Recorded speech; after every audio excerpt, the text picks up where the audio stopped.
Well, coach, you said it best. They did get away with a lot. That is true. Welcome back to Chainsaw Crew, y'all. It's been a tough couple of weeks. Back with us after a tough week from him being sick and all is Mr. Josh Hill. Hello, buddy. Welcome back. How are you feeling, man? I'm feeling great. Feel a lot better. And I mean, Coach Bray's not wrong. I mean, holy smokes. That is a great clip. Shout out to whoever pointed that out to you or however that opened the pod because that is fantastic right there. Someone brought it up in the post game call-in show that he dropped an F bomb on his halftime interview, and I was like, he did. So I went back and I found it and clipped it, and I understand the frustration, man. That game was it was frustrating. There's a lot of frustrating moments. There was a lot of speed bumps. But before we kind of get into this UNLV game, man, I want to shout out to the listeners, man. Thank you guys coming back for listening. I know the team has lost two in a row. They're 4-3. Things aren't looking all that great for this season as you look at it right now, just from a bird's eye view. It doesn't look great looking at the rest of the games. But if you are coming back to listen to this podcast and every other Beaver podcast there is, man, you're a true diehard. You're a Beav, and we appreciate you for coming back. I know it's not easy to watch a losing team, but hey, man, this is Oregon State. I know you guys want to talk about we want to be relevant all the time. Like we're still battling for relevancy. Man, we haven't won a national championship in football. If you're looking for that kind of relevance, you need to find something else because this is Oregon State, man. It's blue collar. It's tough. It's hard to be a Beaver fan sometimes. And you're back here because you know it is, but you still love this team and you see the future of this team. And I think the future of this team is still going in the right direction for sure. And I don't know, Josh, I think this 2024 Oregon State team reminds me a little bit of the year two Jonathan Smith team in 2019, where they're almost there in a lot of cases, but they just have, like I mentioned, a few speed bumps, and the game just kind of gets away from them at some points. Like last week against Nevada, obviously they can't stop the run, and they are just they're roadkill. They're just waiting to die in that game. And then this week against UNLV, I think they play a lot better, but the other side of it is the offense struggles in that third quarter. Take me through what you were feeling during that game, man. I know there's a lot of things to touch on, but just that third quarter, what's going through your head when you're watching that? Well, if you follow me on X, you would have thought the world was coming to an end because Yes. that's how I felt. There's just a lot of pent up frustration coming into this weekend. I think I think we both knew coming into this game that we weren't expecting Oregon State to win. We kind of just saw the writing on the wall, and that is a good football team that you played this last weekend, and you held your own against them defensively. If you're looking back at Nevada and fast forwarding to this last weekend and seeing what this Oregon State football team did, you're happy. You saw that improvement that we had talked about a couple weeks ago and kind of what you talked about last week needing to see this week. Um, but specifically that third quarter offense sputters and it sputters hard and there is just a lot of stuff that you don't need to happen in what kind of felt like couple big series during the third quarter to where you kind of felt like you had a chance to maybe go out and win that game if you go down and score once or twice. But that's not what happened. I think you have the stat in there somewhere. I don't remember how many the total yardage that they had in that third Oh, in quarter, the third but quarter, yeah. According to my bad math, I added up 3 yards in the third quarter. hopefully that's bad math because if that's true, holy smokes, that is not what you're hoping for. But you see Hank has a huge fumble, and you come out at halftime, you get a three and out, which is just massive. That's a huge win defensively. And then you come back and the offense struggles and they that starts to struggle bust that you can say that leads ultimately to their demise at the end of four quarters. Yeah, and coming out of the second half, and you're thinking at halftime, you're like, all right, it didn't really go all that great to the end of the first half. But at one point, the game is 17-6. It gets a little out of hand there because of the block punt. You give them short fields too often. And UNLV crawls their way back into the game before halftime. And that really is what leads to a weird third quarter because if that blocked punt doesn't happen, you kick it deep and you stop them before half. Okay, it's 17-13. You're still feeling pretty good. But they got the extra 3 points there before the half because this is what frustrates me the most about the special teams of Oregon State. Really, since Mike Riley left, the special teams has been bad. And it's crazy because UNLV has a guy, an All American wide receiver who plays on special teams for them. Shout out to him. I didn't write his name down. I apologize. But he has already blocked, I believe, 2 or maybe 3 punts this season. And he told Tony Castrano, I think his name is, the UNLV beat reporter, he's like, I'm going to get more. I'm going to block more punts this season. And then he comes into this game and he blocks one more. And we just simply don't block them. There's two guys, and this is what Trent Bradis said today in his press conference here on Monday, October 21st. He said, yeah, we just had two guys who just didn't block them. And that just cannot happen. You can't let the guy who is hungry to block punts, that's how he's going to get a job in the NFL, is blocking punts and playing special teams. And you let this guy just walk into your home and just bat the ball, and they get a short field, get a field goal, and it leads to a weird third quarter. But like you mentioned just now, getting that 3-and-out was huge. You're feeling like, oh, okay, we made some adjustments. Shout out to Coach Hayward, man, putting Skylar Thomas in the box. Finally, a safety in the box, just to be like, go ahead and throw the ball. We dare you. And UNLV did it at some points, and they were more successful in Nevada, obviously. Hajj Malik Williams is a much better quarterback than Brendan Lewis. But I still like that idea, that attitude of, we aren't very good at this. We're depleted as a run defense. Let's move our biggest safety up and let him tackle as well. And they did that. You mentioned the Hankerson fumble. Man, the turnovers back-to-back weeks, you only have one of them, but they end up being the reason why you lose the game, because in this game you lose by 8 points. That's a possession. There's a possession you gave away right there. So it's frustrating to watch this pass protection too. Man, Tank and Stark at tackles, dude, they're just getting eaten alive, because at one point you're down by 2 scores. It's very obvious you have to throw the football now, and then they can just pin their ears back and they can get after you. And Giovanni really didn't have a lot of prayer in a lot of those situations where he is backing up, and all of a sudden he's just got to figure out how to land because he's getting hit. And that, I know you and I are on the same page about Giovanni McCoy. Now, he's fine for this season. I think he's a fine quarterback. Would you agree? Yeah, I tweeted out after the game and during the game, he's still the dude. And I know people don't like me using that term, but when you look at what you got behind him, he's the dude right now, and he is going to give you your best opportunity each week to win. But here's where my problem is, and I feel like, and I don't know if there's a lot of people that agree with me, but I just don't like the way Gundy's calling the plays right now. They don't like the way he's calling the game. It's very much not what McCoy needs to be successful. Where is he most successful, Rob? He's successful when he is running around and using his legs. Yes, those two things that he uses that he's very good at using. And you saw during this game, he had a great 71-yard touchdown run. Dude's quick. We talked about it last week and the week before. What happened to this option game that we saw one week of, and now we're just magically not going to do it? Like, I don't, the inconsistency in the play calling and the play calling to not allow McCoy to be successful is what eats me alive each week. It's frustrating. You don't want him to sit back in the pocket and get destroyed, yet that's what you call up these plays for him to do. And I get it late in that game where, obviously Oregon State is forced to pass the ball and the offensive line looks like they have no idea what they're doing out there. Like, you got to give him some time somewhere. Like, he's going to do what he can to get out of the pocket, but my Lord. And we talk about, again, these wide receivers. My Lord, like, you guys can blame everything you want on McCoy, but at some point, there's got to be accountability in this receiving core. I get it. Trent Walker's the guy. He's the guy right now for I some mean, reason. yeah, for exactly. Well, for some reason, he is the guy.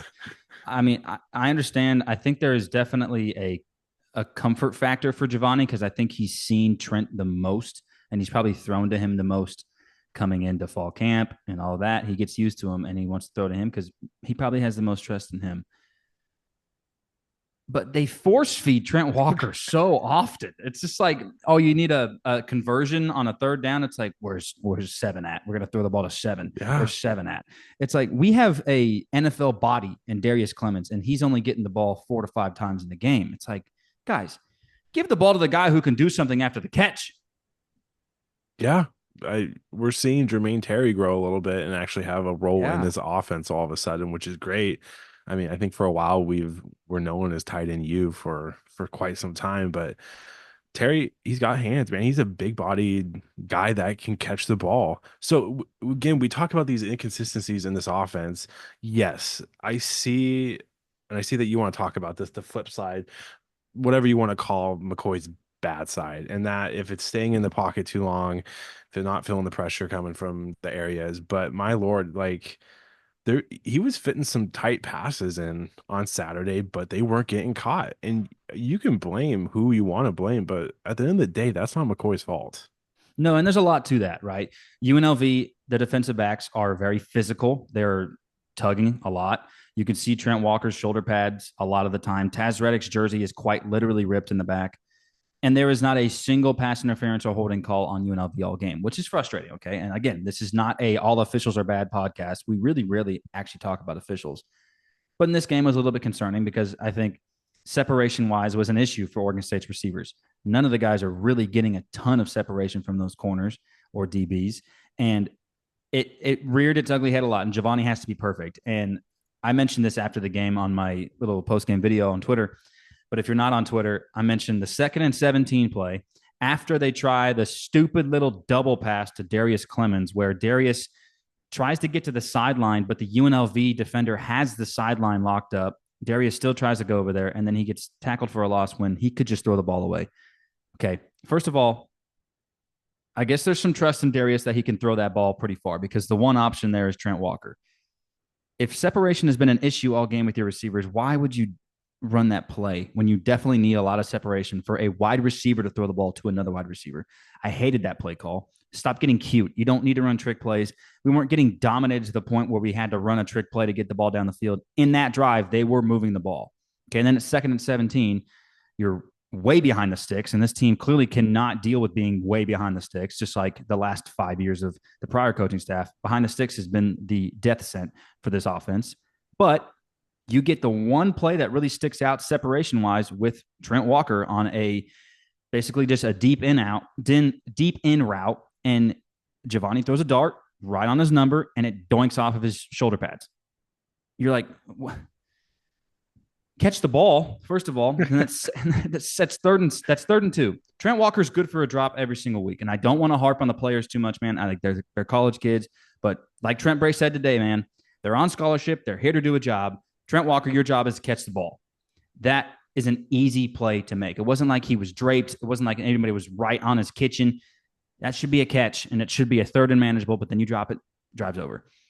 That stuff, and then we had to defend the kid. We had to defend Giovanni on Twitter.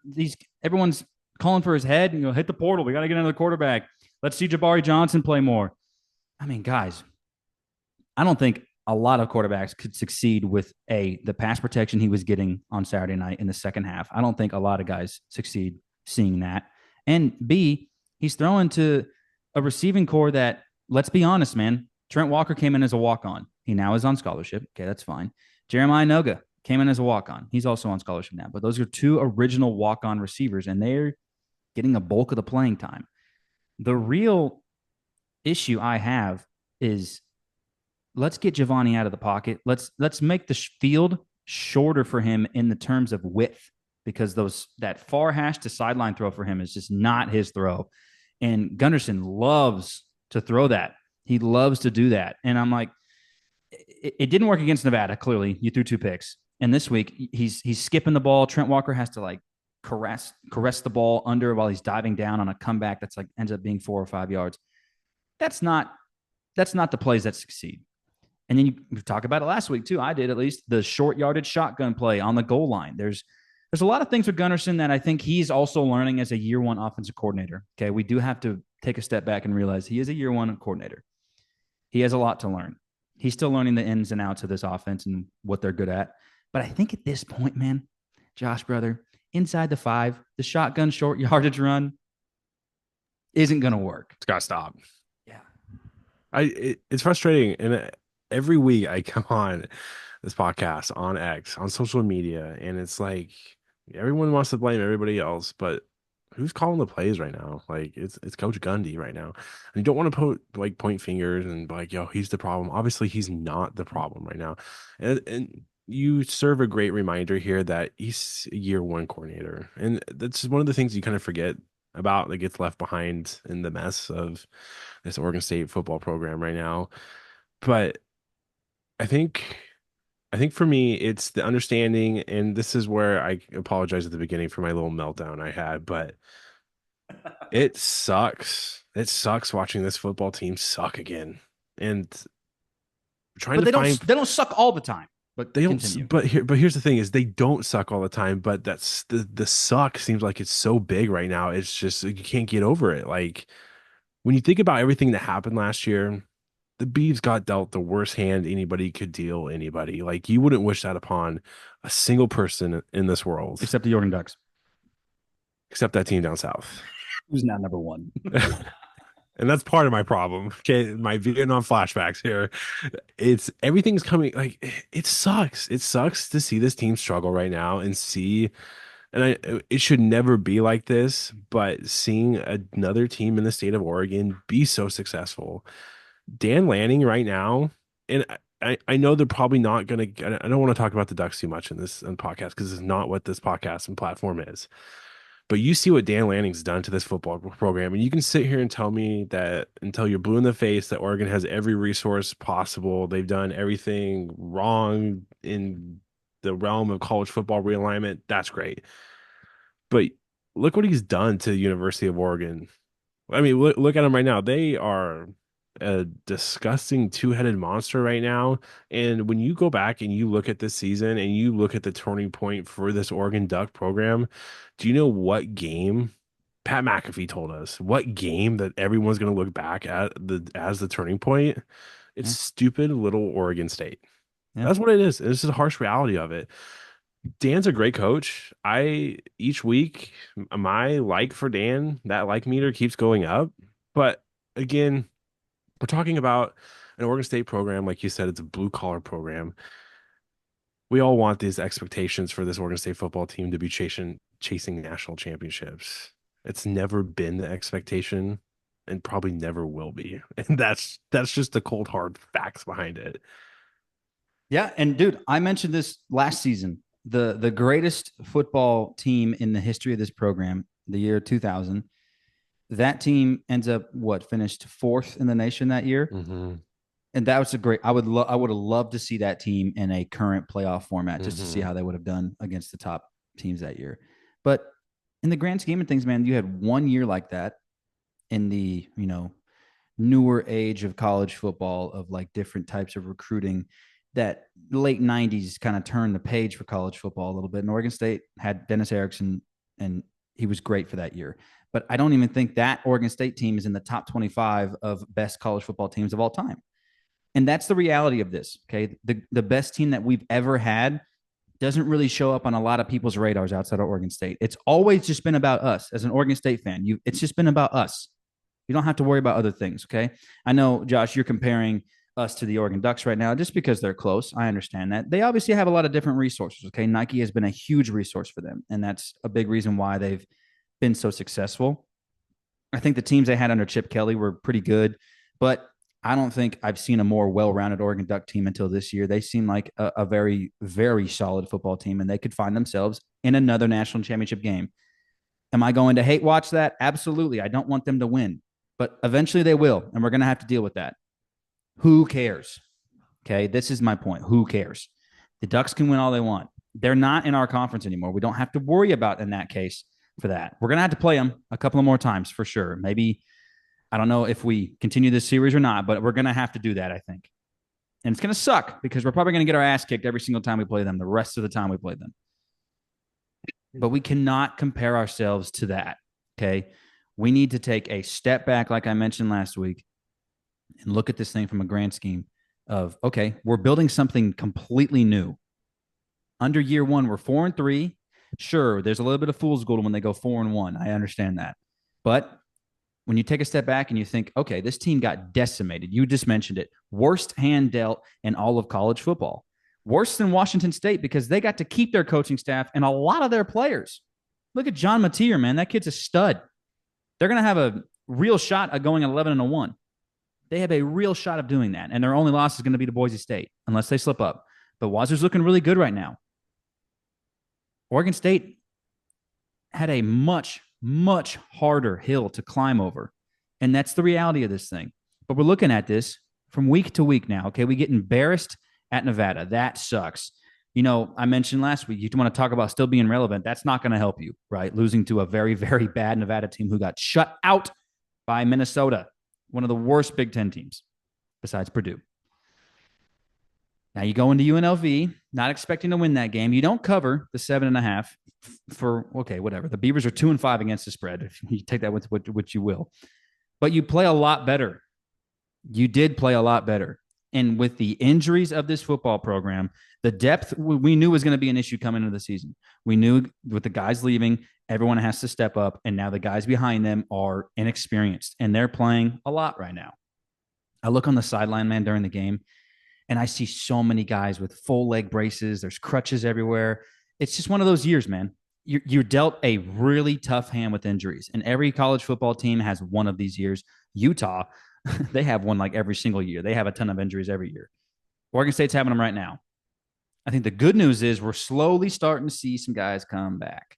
Shout out to Alton Julian, man. My True man. warrior. Did not expect him back at all. We had heard nothing about him. It kind of felt like him being available for the game. Everyone was like, oh, wow, that's cool. Because he's been a great football player at Oregon State. He's really improved. The injuries in his career have sucked, man. And I feel for that kid. If you guys watch Micaiah Tung's YouTube videos, he does vlogs. AJ's in all of them. They're boys, they're homies, they hang out a lot, and because they're both injured currently too, and they've been friends before that. AJ coming back, man, is great for this football program because they need someone back who is a surefire tackler. It's going to take him a couple of weeks to get back into the flow of things for sure. And we saw that against UNLV. He kind of took a bad angle when he had a chance for a tackle for loss, but he took a bad angle. It's been over a year for him playing the position. Okay, so you got to give him some time. But then you look at AJ coming back. That's good news. Okay. You look at Andy Alfieri, who is your third string tight end. He had a tackle for loss. My He's dude. playing defensive end. And then you have some backup bench riding offensive linemen have to get in there and play defensive tackle every now and then. That is what's going on at Oregon State right now, man.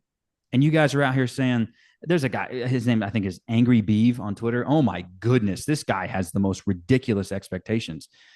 And I had to block him. He's just a very sad human being. He's been saying like, I'm never going to support this again, but he keeps on talking about the Beavers. And he's expecting them to win every single game this year because the schedule sucks. I'm like, no, that's not how this works. Okay, this has always been a group of 5 roster after the Smith debacle. This has always been a group of 5 roster. And now we're starting to see that. We're looking up to a good UNLV team. Okay, don't get that mistaken. That is a very good UNLV team. And they have a real shot to beat Boise State on Friday night. We're looking up at them at home. Yeah, they're a better team. That's okay. And towards the end of the game, dude, I want to touch on 2 more things from this game. The Rebels fans at the end of the game, because the stadium is empty, Beaver fans are leaving early when the game was 2 scores because they scored late when we went for it in our own territory. We didn't get it. They scored on the first play. It felt like the game was over, but don't leave.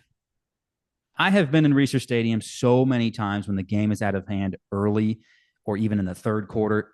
Stick around. Where the hell are you going? Going to sit in traffic? Yes. But I will give Beaver Nation some kudos though. That place looked decently packed for a 7 o'clock kick. Yeah, and it's a homecoming game too. And I understand like the week before, not a very promising outing from the football team. And, for a lot of Beaver fans like you, Josh, it's a little bit of a trek to get to Corvallis sometimes. And I understand Oregon State's fan base is pretty spread out. Not everyone lives in Corvallis. I think a lot of non-Oregon State fans have a hard time like grasping that. Like, what do you mean you guys live an hour away from Corvallis? Yeah, a lot of people live pretty far away from the team. I'm one of them. So don't leave the stadium early though, man. Just don't stick around. The team is in it. Shout out to this team, dude. Shout out to the guys on defense.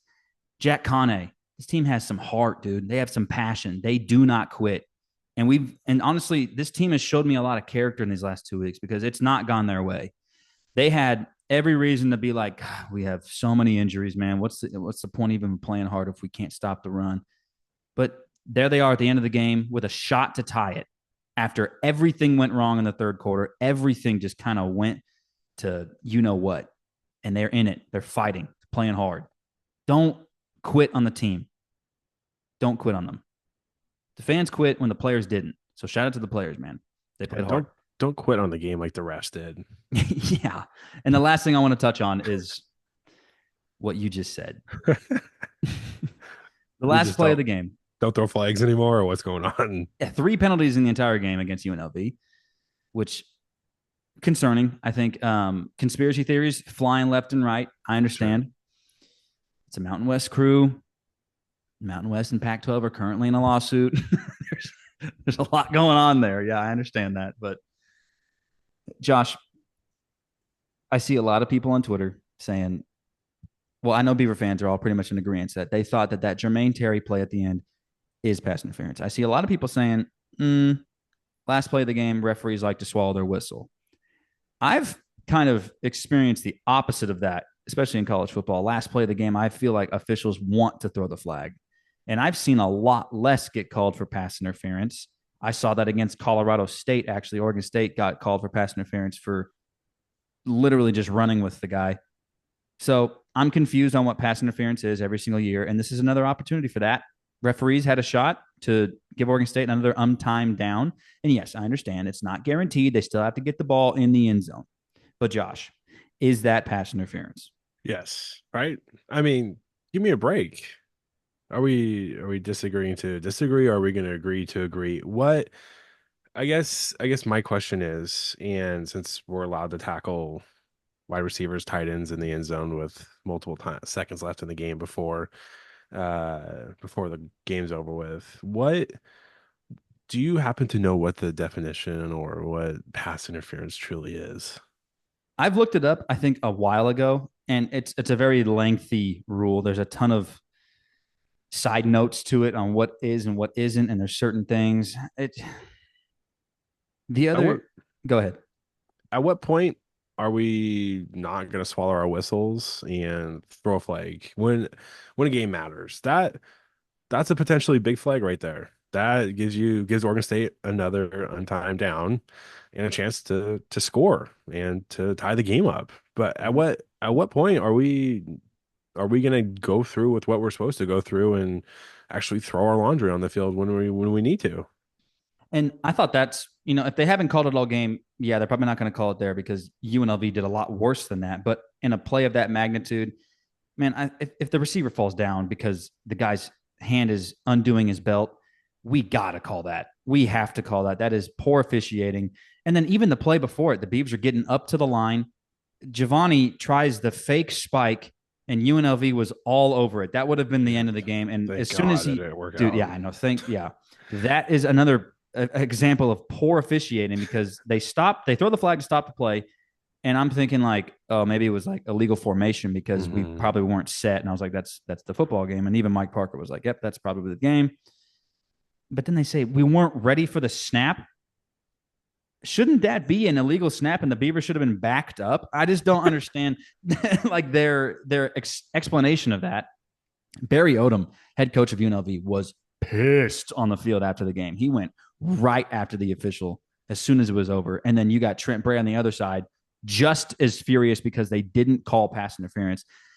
Give it up for the Zebras, man. You pissed off both coaching staffs and on one play. That is impressive, honestly, as an official, to piss off both coaches. And it's insane. The fake spike was incredibly stupid. I'm glad it didn't come down to that because we would have been talking about like just spike the ball and try Yeah. another play. But Anthony Hankerson was wide open. We're talking like nobody within like 4 miles of him wide open. Wide open. Like, Wide open spaces, yeah. hey, He was wide runway's open. clear, boys. I'm right here. Yeah, land that plane right there. You could have landed a whole. You could have drove a truck for how open he was, dude. And Giovanni is a little But bit here, stare happy. Go but ahead. here we go. That's what here's the flip side of McCoy right here is he's coming out of this play and probably knowing who he's going to from the very beginning and Yep. not even looking at check downs or anything like that.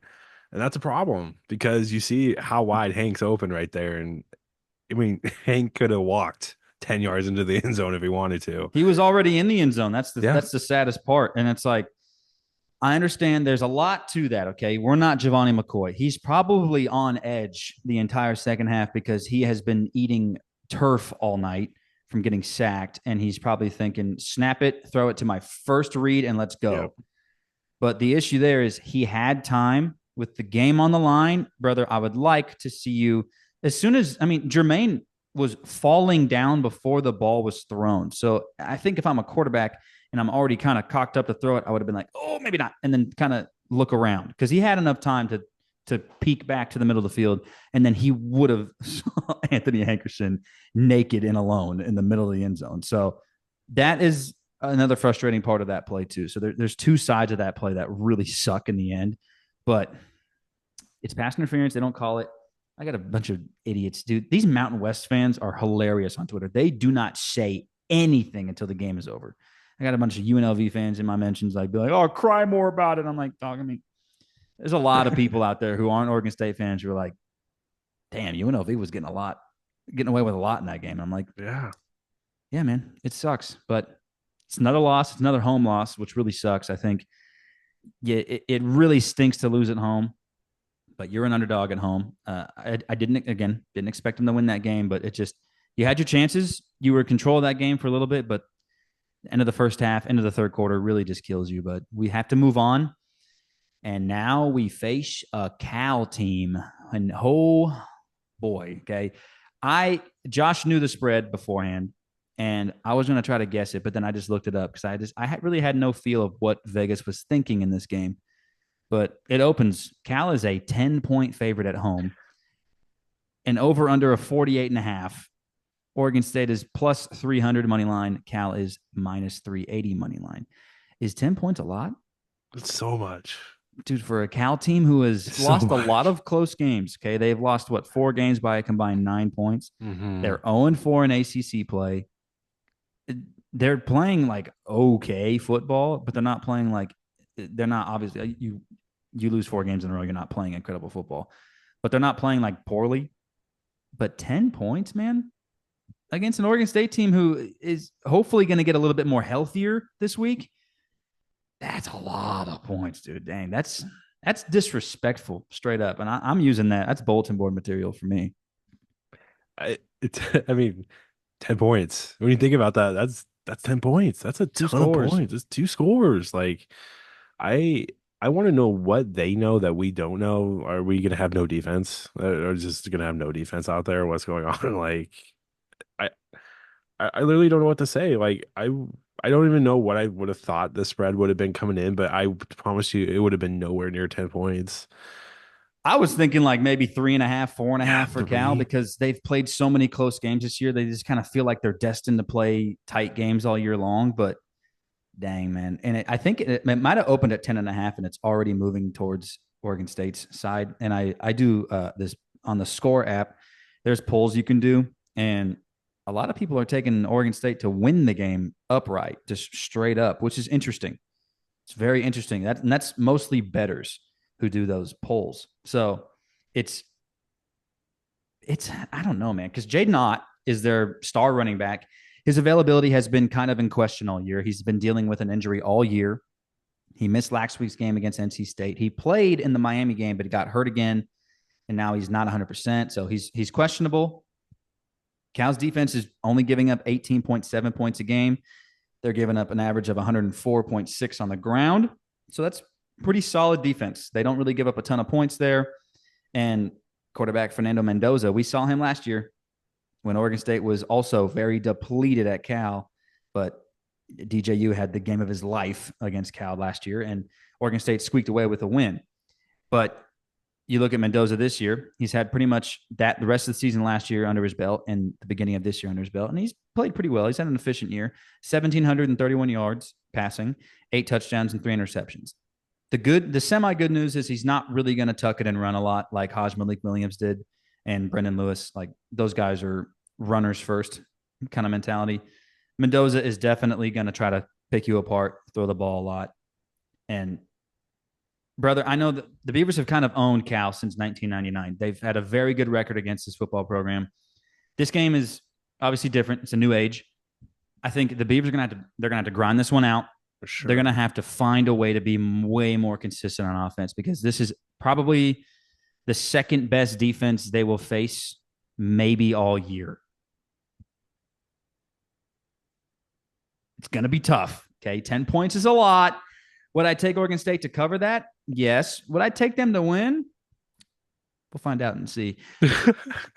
But Cal's defense is good, man. They have a ton of sacks. They have a ton of interceptions. Xavier Carlton has 6.5 sacks.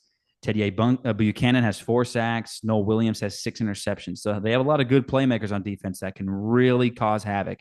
And if Giovanni isn't careful, he will find himself throwing some more interceptions in this game. Got to be consistent in the passing game.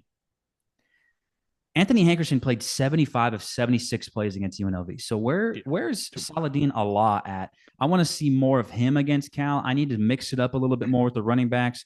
Hank, I need him healthy at the end of the year, dude. I don't wear and tear is real. It's not just in college football 25. It is a real thing. Like, like he will get run down. And that's like Evanson Bernard level amount of plays he's playing, dude. Like he's on the field that much, 99% of the game. Like, geez, dude. We used to be Hank and Jam would split it pretty much evenly, and now we're like, we don't trust Saladin Allah at all. It's kind of crazy. And Trent Bray mentioned it today in his press conference that it is too many plays for Hankerson. So I wonder if there's maybe a bit of some miscommunication there between him and Gunderson about how much play Hankerson's getting on the field, and maybe there isn't enough trust for Allah to get out there and play in certain situations where he needs to maybe protect the passer or whatever the case is. But I don't know, man. That 75 of 76 plays is way too many. Yeah, I think his body meter is probably yellowish right now. Definitely not green. Definitely legs might be hurting red. His risk of injury is definitely mild. But you could definitely tell he was getting gassed towards the end of that UNLV game. Yeah. But this week, Cal, this is what I want to see. Two simple things. Ready? I want to see improvement out of the defense even more than what we saw this last week. Um, I don't I don't feel great about this game, and we'll hit that here in just a second. Also, I need to see I want to see a well balanced running attack, but like what you said, it can't just be Hank. It can't just be McCoy.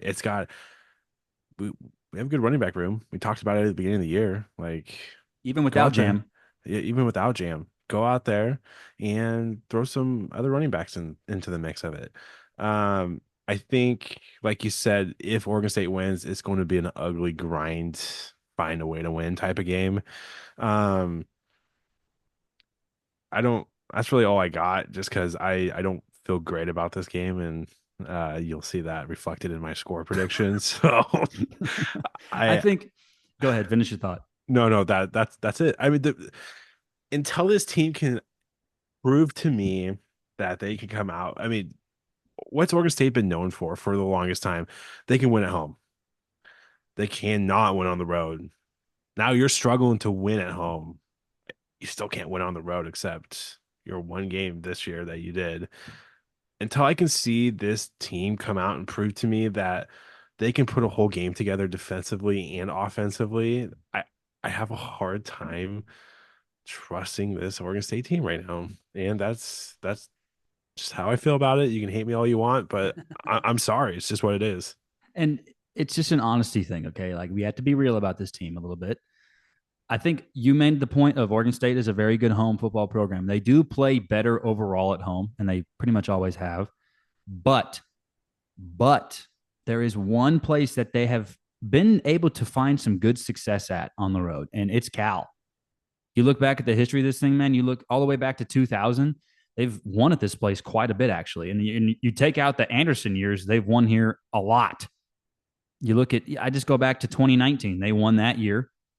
And then 2021, they do slip up because there was an early BJ Baylor fumble that killed them in the end. But they lose that game close. Last year, they went down there with half of a defense and won. They've had a good history at Cal. They've won a lot of games there, even when they've been not as competitive. I think this game, my key to this game, man, is special teams. Okay, Oregon State special teams typically not very good. Cal too, having a hard time kicking field goals this year. And shout out to Coach Dillingham at Arizona State in his press conference. He was like, That's "We're awesome. trying out kickers on Monday. That's Nobody awesome. can kick on this team. Come out and kick for us." That's hilarious. I'm I'm feeling like Cal is almost that close because they had Derek Morris go out there and he missed the late go ahead field goal against NC State that ends up losing the game for them. It was a chip shot field goal. Like Most D1 kickers should make that kick, and he misses. And Cal's had a lot of issues with kickers this year. Does that come into the decision making in this game where if it's fourth and shorter and they're in field goal range, does Cal just go ahead and go for it? Those are opportunities for Oregon State to turn tides, get the momentum back on their side. I think they'll find enough ways to get this in their favor. It's just going to be on the offense to be consistent because that Cal defense under Wilcox, besides last year, has been really good. And they're good again this year. They're tough. They're physical. They're going to turn the ball over a lot. Beavs just got to find a way. Beavs just got to find a way. These are two teams that are searching for a win badly, especially Cal. They've lost 4 in a row. They are in desperate need of a win. They'll do anything because at this point, their season is lost. They will be desperate. And I think at this point, Oregon State really has nothing else to play for. All we have to do is just get better. And I mentioned this again post game against UNLV. The wins and losses for this year don't really matter. I think the only thing that actually matters for Oregon State is getting to 6 wins so they can get that extra weeks of practice going into their bowl game. That matters a big time. But other than that, man, I don't really care if this team, loses out as long as they look like they're getting better. And from Nevada to UNLV, they got better. Now it's time for some score predictions, brother. Hannah Grace Family is a nonprofit organization located in Oregon that provides hope and healing to children that their families who are facing instabilities. Their mission is to restore and cultivate healthy families by establishing trust, building self-worth, and redefining how they see themselves. Hannah Grace Family offers programs designed to help bring about lasting change in children and their families. These programs include the HGF Ascend Music, Family Time Visitations, and family support. You can find more about what they do and ways you can support local children or tickets to their fall fundraising gala, expressions of gratitude by visiting hannahgrace.org. That is HANNAHGRACE.org. My Hannah Grace score prediction. I like the Beavs this weekend, brother. We're winning this game 29-24. We bounce back. Cal loses another close one. This is the time of year, brother. It is late October.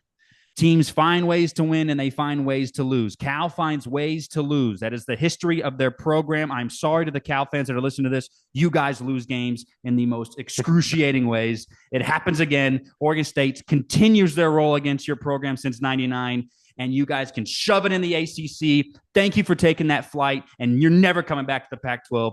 Winning this game 29-24. Go ahead, Josh. I know you pick them to lose. Yeah, I got Cal 28, Oregon State 21, and I cannot come with that same energy right now. Holy smokes. I yeah. I think it's going to be a very ugly, slow game. Yeah, But that's probably true. It's going to be a pretty ugly football game. I think I just until I can see some sign of life offensively, some sign of life, which we saw last week defensively, to where I can come out and confidently say, hey, I think the Oregon State has a chance this week. I just don't see it. It's a 1 o'clock kick in Berkeley. Like It's gonna be nobody at that game, dude. there's gonna be 15 Oregon State fans there and no Cal Bear fans. So I mean, I'm sorry. It's just I it sucks. I hate being stuck in this mental state with this program right now, but that's just I'm stuck. I'm stuck between a rock and a hard place, and I can't, like you said, I just go out each week and give me improvement on both sides of the ball. Even if we're seeing some coach improvement with Gundy calling plays, I just give us something to work off each week to where we still feeling good and great about what's upcoming in this football season that's left. And you know what? The post game against UNLV, Jack Conne, safety, team leader, man, he was. I there's a good trend about this team. Everyone, pretty much besides Giovanni McCoy, is a good speaker. McCoy is brutal to listen to. That kid says more than anybody else. But Jack Conne went up to the podium after the game and he was like, "It's on us, man. We got to get better. This isn't on the coaches. It's on the players. We have to go out there and play better." And he's like, "It's not about the name on the front of your chest. You can't just show up and expect to beat anybody. We have to play better. We have to prepare better." And he took accountability for it. And I loved all of his answers. If you guys want to go find it, it's on YouTube. You can go see my comment under it. I just said, love his answers. Because it fires me up. Because sometimes you talk to a college athlete and it's just kind of like Trent Walker's thing was like a minute and a half long. And Giovanni only talked for like 2 minutes. Jack was up there for a handful of minutes. And he was talking just about accountability and leadership. He's talking about Alton Julian being one of his brothers coming back to play. And that's what's cool about Oregon State sports, man, because Jack Conne is one of those guys. walk on, coming on here. He has a huge interception at the end of the game against UNLV to keep us in it. He's a playmaker, and he's a guy who takes accountability. And that's what gave me some hope for this Cal game, honestly, was Jack Conne talking about this team and how much each week means. Because and like I mentioned, the wins and losses, they can go out and lose against Cal. Who gives a damn? Okay. As long as they get better.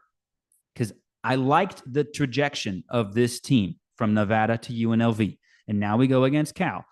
More of a power four roster for sure. But are they a world beater? Absolutely not. They've lost a ton of games. Cal is probably going to be a middle tier ACC squad forever. They won't be able to recruit and they won't be able to sell that pitch forever. This is a team that Oregon State can handle on their schedule, 100%. I thought coming into the year they would lose this game. They still definitely could lose this game as 10-point dogs. Okay, I understand that. But I think this is a game where Oregon State can right their ship and find a way to win a game. And this is it, man. It's going to be weird. It's always a weird atmosphere in Cal. It's always very sparse at kickoff, and people kind of trickle in as the game comes on. But if Cal's lost 4 in a row and they're now 0-4 in ACC play, man, I don't see their fan base showing up for this. And I see this as a great opportunity to get after it. So that's why I'm fired up, man. I'm trying to win this game because what Cal, they could have been patient and waited for the Pac-12 to do what they're doing now, but Cal and Stanford wanted to do their own thing and go to the ACC. I think this is a great opportunity for our fan base to get after their fan base and be like, see what you're missing. You're still losing to us. That's what I want. That's what I want in the end. Yeah, I'm here for it. I hope I'm wrong. I say that every time I pick, Cal, Oregon, whoever that's playing the Beavs to win. But I mean, when the reality comes down to it, there's one team that probably wish they didn't leave the Pac-12 right now, and I'll leave you with this, and it's a team, you know, in California and the University of Southern California, because my Lord, yeah, you are not doing the Lord's work right now. Someone broke it down actually for all the teams that have left the Pac 12 and what their record is now. I'm going to try to scroll up and find it really quick. Here it is. New conference records for all the teams that left the Pac 12: Arizona 1-3, Utah 1-3, ASU 2-2, Colorado Yep. 3-1. Kind of weird. Cal 0-4, Stanford 1-3, UCLA 1-4, USC 1-4, Washington 2-2, and then there's Oregon. The only good team is Oregon. Man, maybe the travel isn't going your way, huh, boys and girls? Maybe you don't like it so much. Who would have thought that? Crazy. Sucks to suck. Yeah, apparently it does. I mean, whatever. We're going to try to keep the West Coast alive over here in the Pac 12 while you guys are flying back and forth. So, hey, last thing Action Network, it's Brett McMurphy, has the Beavs yet again slated to go to the Independence Bowl, but this time against Utah. So that'd be Cool. That'd be interesting. That'd be very interesting. But hey, thank you guys for listening so much. We appreciate you, diehards. Go Beavs as always. We will talk to you next week. Josh, any last words? Go Beavs. See you later.